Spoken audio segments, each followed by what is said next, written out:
something changed. And Madeline, you're in. I haven't been like a ticking time bomb of like, when is this bitch gonna die? I've settled into my physical body, I've settled into Earth. I don't know why, but like something just changed.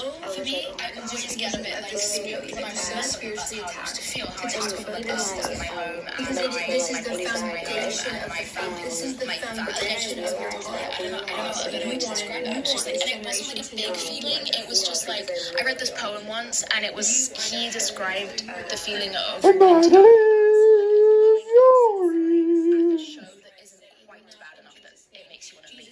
But you can see the exes end up sons and daughters that are growing and brightest thing ever. You're watching the show, and you're like, I'm not going to get up on my ass with that because that is our future.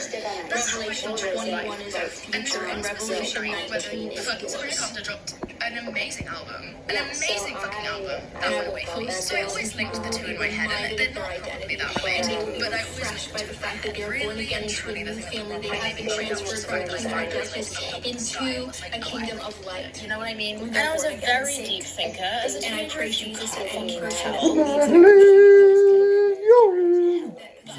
This album is my favorite one that she's ever released. I'm very honest with you. Will Be the Stars is going to be the best song. It's probably my favorite song ever. The song White Flag, if you haven't listened to it, please go listen. If you're a new Spring Carpenter fan, bitch, go listen to fucking And Madeline, you're in.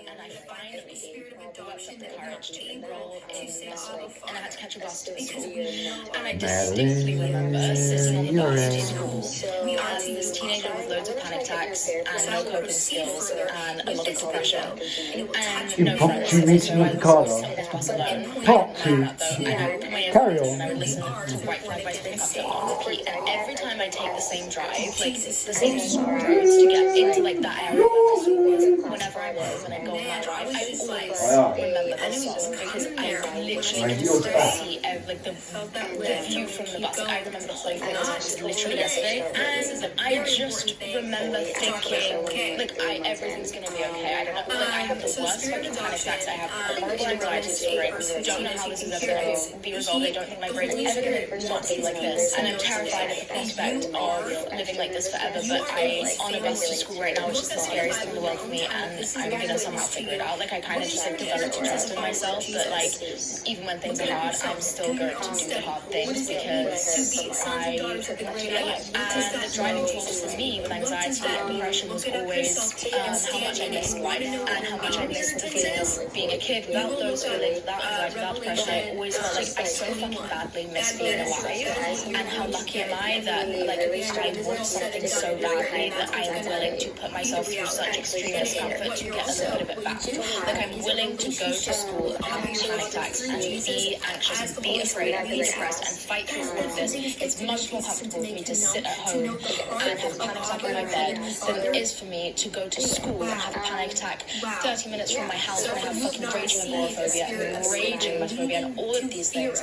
It's much more comfortable for me to be in bed than to be at school than going to school anyway, because I think this is the way that I regain my life. And how lucky am I that I miss my life enough to put myself through all of this to try and get it back? How much do you have to love something for this to be what you will do to regain it? You know what I mean? Meanwhile, fucking Sabrina Carpenter is the soundtrack to all of this. Okay, I'm going through hell, and actually I have fucking what are those things when some of ice picks? That's me. Jesus has rescued us from the domain of the pits of fucking hell. And Will Be the Stars by Sabrina Carpenter is blaring in the background. So you can understand how me going to her concert was just like a big deal for me. I love this bitch. I don't attribute any of it to her music. I just think like how funny is it that she has the fucking soundtrack, and how amazing is it that finally when I do regain my life and I do regain joy and happiness and freedom from anxiety, not freedom from anxiety, but I think I will always be in the shackles of anxiety, but that's okay because now I can leave my house. Like, what more can I really ask for, you know what I mean? But how funny is it that once I finally get to this point where I'm like, hell yeah, life is so cool,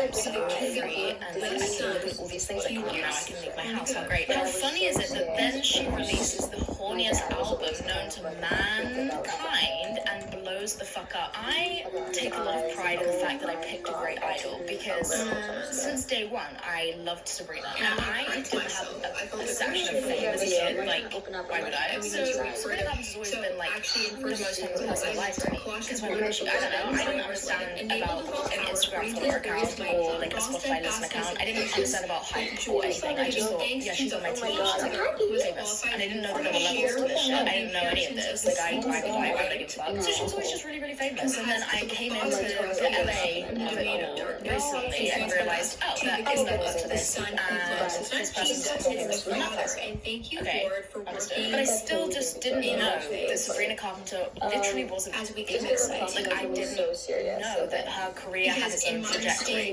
And so it actually came as a surprise to me when I went to my first ever Sabrina Carpenter show, which was, I probably went about a year and a half ago now, and it wasn't a huge show, and I was like, oh, I've been to bigger shows than this. And so I started to think about her, like, relative to her career, which I'd never considered. Like, she actually is conscious of her own career and her own trajectory. And I started to think about it, and I was like, oh, she's not all I thought she was, which is weird, and I don't give a fuck. It's just, she's not this massive celebrity. And I was like, it's so funny, because to me, she's always been the most unattainable person. She was a bit young when I was a child, so I thought she's unattainable. But realistically, she has been working hard to obtain a career that she wants for years, and I didn't know that she didn't already have it. I just thought she did. I thought she was literally the sun that shines out of God's arse. I don't know. And so right as I became like cognizant of the fact that she's not Beyonce, she became, okay, am I just scared to say this because of all the scary things that are I'd say she became Ariana Grande. That's so much like, I don't actually know what that's about because I don't know myself. I don't say that. I have not dived it, but like, I'm scared. Anyways, I started to look closer at her career, and I was like, me personally, I've always thought Sabrina Carpenter is the funniest fucking person alive. Every Disney interview she did, every time I've seen her in a room with a co-star, every time I've seen her in a room with another musician, every time I've seen her on any interview ever, red carpet, whatever it is, the bitch is funny. And she did not let that fully out for a long time, but if you know when someone is funny, you can see it shine through regardless of the context. She's always been fucking funny. And in the exact same way she's funny now, she's always been that type of funny. And if you didn't see it, it's because you're stupid. She's hilarious.